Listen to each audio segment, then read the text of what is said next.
Today I'm going to talk about the most profitable renovations that you can do anytime you renovate a property. This could be whether or not you intend to sell a property or you're buying a fixer-upper property and planning to renovate it or for a rental. These tips will end up getting you the highest return on your investment. My name is Laddi Dillon, a real estate broker with Remax. I've been helping buyers, sellers and investors in Brampton and surrounding areas for the last 14 years. Let's get right into today's topic of most profitable renovation tips. Tip number one is the kitchen renovation. And the kitchen does not need to be something that's overly expensive.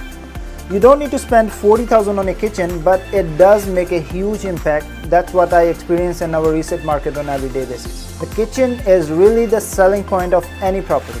The kitchen is the central point of property that everybody goes to in a house. And next to kitchen is a family room or the dining room. So this area combined is the heart and soul of a house. You need to focus on this area first. All the time people focus on remodeling a kitchen before even the master bath, because nobody is really looking at the master bath before the kitchen. Especially now, the number one thing a lot of people are doing is really opening up the kitchen and making it an open concept. And that's like the easiest thing to do. And that's a basic renovation. The open concept main floor makes the house look bigger. Number two is the cabinetry. In most real estate markets, you don't really need the brand new cabinets. Most of the time you can install a new MDF cabinets. The price difference in between MDF and oak or maple is huge.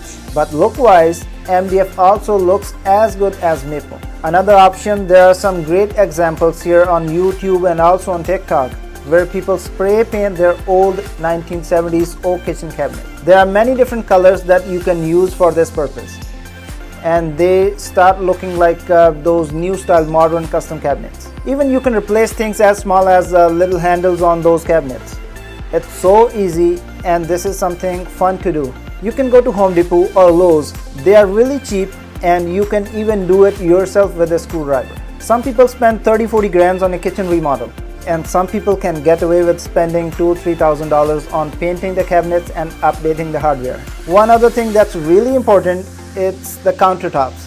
And this is something that often dates a property. When you're planning to change them, it doesn't need to be very expensive. I have noticed some imitation countertops in some properties, especially in rentals. But even though they're imitation stones or whatever, they look just as good as the real thing visually. You have to go really close and touch them in order to find out if they are the real stone or not. Number three is flooring. If you're thinking, oh, I'm selling this property or it's going to be a rental, so you don't spend so much money on the flooring, that's not right. The best kind of flooring you could really get right now is not like hardwood or some expensive porcelain. It's something that's easy to install and relatively inexpensive.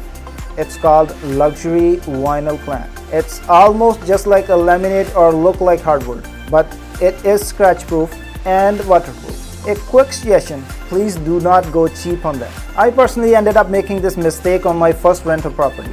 I got this cheap laminate flooring, and I got it because it was on for sale. After the first tenant moved out after a year or so, the floor was kind of like peeling up on the sides. So I ended up just redoing the entire place with more expensive laminate flooring. And the worst part was the cost of the labor. The material can be cheaper, but the installation is expensive. So better get it right the first time around. And the time is money too. Not being able to rent it out for the repair period would cost hundreds more. Number four is bathrooms.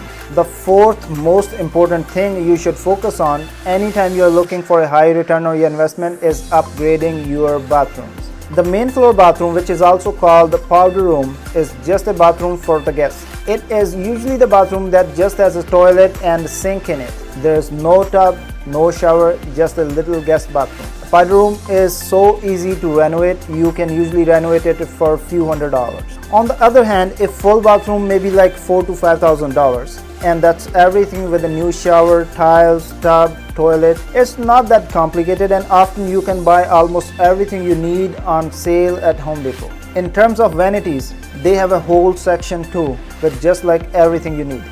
They cost like $400 to $500 or even less than that.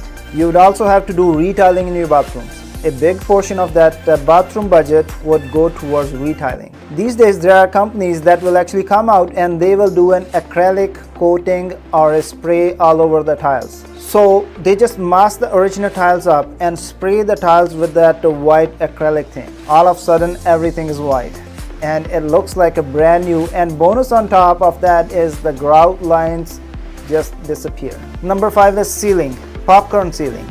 I would say it's really important anytime you are doing a renovation. The best thing you can do, especially if you're buying or renovating like 60s, 70s or 80s property that has a popcorn ceiling, please remove that. At the same time, when you scrape that popcorn ceiling, make sure you put in the pot lights as well. It's really one of the best things you can do, and again, it does not need to be over expensive. It adds a huge amount of value to your property. So they were the 5 tips so far, but I think I'm just gonna keep on going for extra bonus tips for those who have watched all the way through. You guys get the advantage of the bonus tips. Tip number 6, baseboard and moldings. I would say an extra bonus tip would be the baseboard and the molding. It is when you are replacing the floors, please put new baseboards, something that's really inexpensive, and it makes the property look very sleek and royal. Number 7, landscape. This is something I feel a lot of people overlook because they feel it's a rental property or an investment property. The landscape really makes a big difference. From my experience, it really helps you set apart from everyone else in the neighborhood. Just to have something that is eye-pleasing, and again, this does not need to be something you spend a ton of money doing landscape. Just something that is clean and presentable. It's really not that hard. It makes a huge difference. The only thing you have to be careful is that you don't want to go crazy over improving for a tenant. Even if you're preparing to sell the property, you need to check your budget limits so that the property leaves you with a good net profit.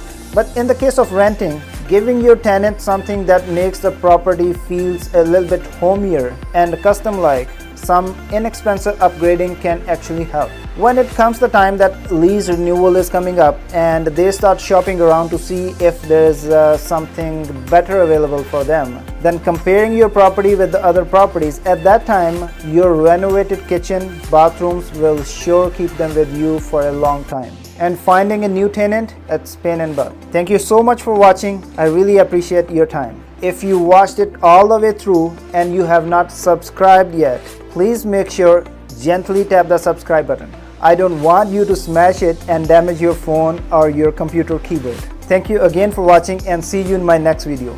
Bye for now.